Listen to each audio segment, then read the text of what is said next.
23 जनवरी 2025 दिल्ली के निहाल बिहार इलाके में एक फ्लैट होता है और उस फ्लैट की टॉप फ्लोर पर एक लड़का एक लड़की के साथ रहता है, यानी कि दोनों पति पत्नी हैं। एक पति अपनी पत्नी के साथ रहता है और वहाँ पर से जो पत्नी है वो बहुत ही तेज़ी के साथ चीखने लगती है। चीख पुकार सुनकर जो अड़ोसी पड़ोसी हैं दौड़ते हुए ऊपर पहुंचते हैं उसके कमरे में। तो जो कमरे का दृश्य देखा जाता है, सबकी आंखें फटी की फटी रह जाती हैं। दोस्तों, आनन फानन में ही इसे हॉस्पिटल ले जाया जाता है और वहां जाने के बाद ये अपनी अंतिम सांसें छोड़ देता है। अब यहाँ पर पुलिस मामला बन जाता है। पुलिस मौके पर पहुंच जाती है और जब पत्नी से पूछने लगती है कि यहाँ पर ये मामला हुआ कैसे, तो पत्नी एक और ही बात बताती है कि मेरा जो पति है इसे शराब पीने की, गुटखा खाने की, पान तम्बाकू सारी चीज़ें खाया करता था और इसको एक गलत आदत ये थी कि ये जुआ भी खेला करता था। आज 10 तारीख को इसकी तनख्वाह आई थी और वो पूरी तनख्वाह ये जुआ में हार चुका था।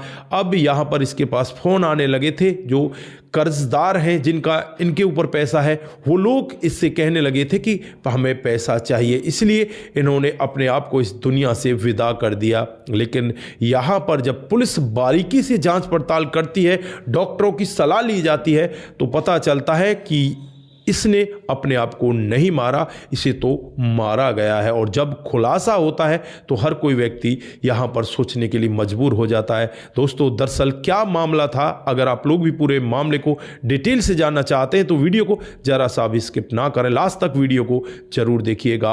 आगे बढ़ने से पहले हमारी वही रिक्वेस्ट कि जो हमारे चैनल के साथ नए हैं कृपया करके चैनल को फॉलो कर लें, बेल आइकन को जरूर प्रेस करें। आप लोग देख रहे हैं APH न्यूज़ 2.0 राहुल रावत के साथ। तो चलिए आगे कहानी की शुरुआत करते हैं।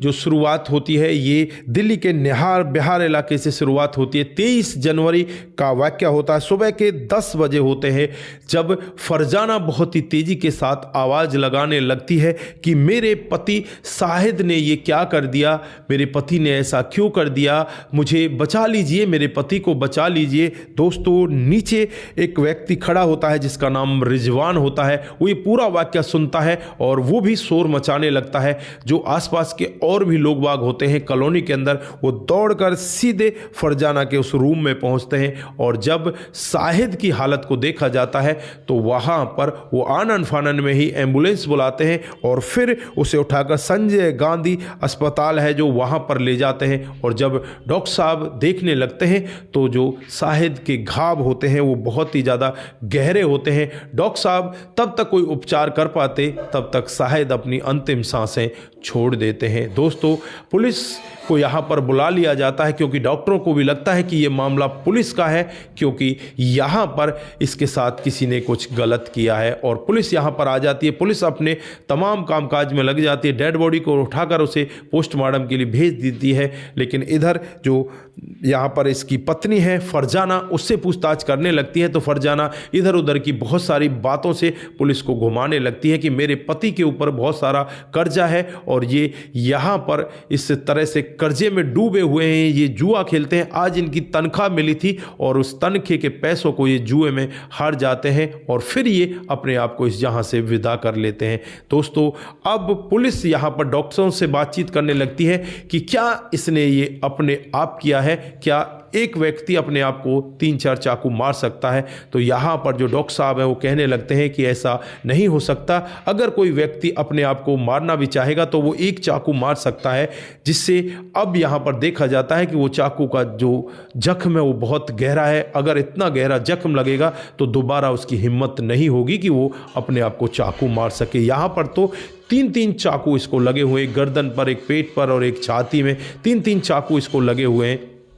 दोस्तों, अब पुलिस का शक यहाँ पर जो पत्नी है फरजाना उसके ऊपर जाने लगता है और फिर पुलिस फरजाना को गिरफ्तार करती है।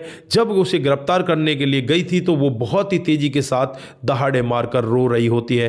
पुलिस उसे गिरफ्तार करती है। गिरफ्तार करने के बाद जब सख्ती से उससे पूछताछ करती है तो वो टूटती है और एक ऐसा सत्य बताती है जिसे सुनकर हर कोई व्यक्ति दंग हो जाता है। दोस्तों, दरअसल जो फरजाना और शाहिद है उनकी 1 साल पहले शादी होती है ये उत्तर प्रदेश के बरेली के रहने वाले होते हैं और जो शाहिद होता है उसकी आदत बहुत ही ज़्यादा खराब होती है। वो जुआ खेला करता, शराब पिया करता, गुटखा खाया करता, बहुत सारी यहाँ इसको गलत चीज़ों की आदत होती है और इन गलत चीज़ों की आदत की वजह से वो अपनी पत्नी के पास भी ज़्यादातर नहीं पहुँच पाया करता। पत्नी यहाँ पर परेशान रहने लगती है। परेशान रहकर जो शाहिद का चचेरा भाई है उसके साथ वो इस तरह के संबंधों में आ जाती है। दोनों एक दूसरे के साथ अपनी ख्वाहिशों की पूर्ति करने लगते हैं और उसके बाद शाहिद को लगने लगता है कि यहाँ पर तेरे ऊपर बहुत ज़्यादा कर्जा हो गए, कर्जदार तुझे यहाँ ठहरने नहीं देते। फिर वो यहाँ पर एक फैसला लेता है, अपनी पत्नी को लेकर दिल्ली के निहाल बिहार इलाके में पहुँच जाता है। वहाँ पर एक फ्लैट किराए पर ले लिया जाता है और जो शाहिद होता है वो यहाँ पर वेल्डिंग का काम करने लगता है। धीरे धीरे ये कामकाज करता है, लेकिन जब रात को आया करता तो ये नशे में इतना ज़्यादा धुत रहता, ये आते ही चारपाई पर पड़ जाता और इसको होश ही नहीं रहता। इसकी पत्नी यहाँ पर बहुत ज़्यादा परेशान होने लगती है। परेशान होकर वो यहाँ पर करे तो क्या करे, वो अब इसके चचेरे भाई से भी नहीं मिल पाती क्योंकि वो बरेली में रहता है और यहाँ आना बहुत दूरी का काम है, इतनी जल्दी वो यहाँ नहीं पहुँच सकता। तो यहाँ पर ये बहुत ज़्यादा परेशान होती है। परेशान होकर ये फैसला लेती है क्यों ना इसे अब रास्ते से हटा दिया जाए। उस सब के लिए वो यूट्यूब पर सर्च करती है और गूगल पर भी वो बहुत सारी ऐसी चीज़ें सर्च करती है कि नींद की गोली देने के बाद किस तरह से इंसान को मारा जा सके। अब यहाँ पर पुलिस जब उसके मोबाइल को भी देखती है तो ये सारी चीज़ें मोबाइल के अंदर से निकल कर आ जाती हैं कि ये चीज़ें इसने सर्च की हैं। दूसरा, इसका एक बॉयफ्रेंड भी है जिसके साथ ये बातचीतें भी करती है। और फिर यहाँ पर होता कुछ ऐसा है, अपने पति को ये नींद की गोली दे देती है। नींद की गोली देने के बाद एक चाकू लेकर आती है और ये पूरी ताकत के साथ उसकी गर्दन पर चाकू चला देती है।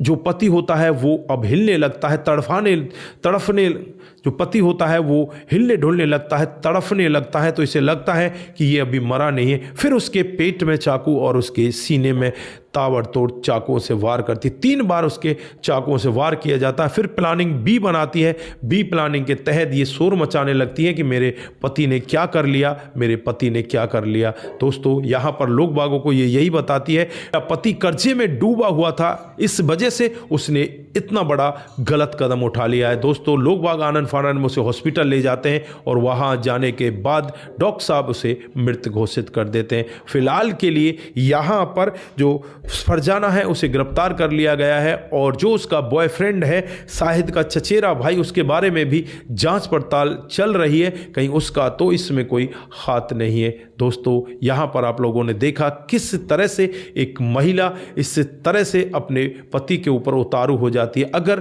पति के साथ वो नहीं रह सकती थी, पति उसे संतुष्ट नहीं कर पा रहा था, तो उसे वो तलाक ले सकती थी, उससे अलग हो सकती थी। लेकिन यहाँ पर उसे ऐसा कर्म करने की इजाज़त कौन देता है। दोस्तों, आजकल कुछ सीरियल्स, कुछ क्राइम की रिपोर्टें ऐसी आती हैं जिन्हें देखकर और भी ज़्यादा क्राइम बढ़ रहे हैं। तो दोस्तों, यहाँ पर इस घटनाक्रम को सुनाने का उद्देश्य सिर्फ आप लोगों को जागरूक करना है, आप लोगों को सचेत करना है कि क्राइम करने वाला चाहे कितना ही सातिर हो, वो कहीं ना कोई ऐसा सबूत छोड़ जाता है जिसकी वजह से वो फंस जाता है। दोस्तों, यहाँ पर भी आज ये फरजाना फंस जाती है और अब ये जेल के अंदर चली गई है। आपकी यहाँ पर क्या राय है, आप लोग क्या कहना चाहते हैं? आपकी जो भी राय है एक बार कमेंट बॉक्स में ज़रूर दीजिएगा। आज के लिए बस इतना ही, फिर मिलते हैं किसी नए मोड के साथ। तब तक के लिए आप अपना ख्याल रखें, परिवार का ख्याल रखें, सतर्क रहें, सावधान रहें, रिश्तों की अहमियत को ज़रूर समझें। नमस्कार, जय हिंद,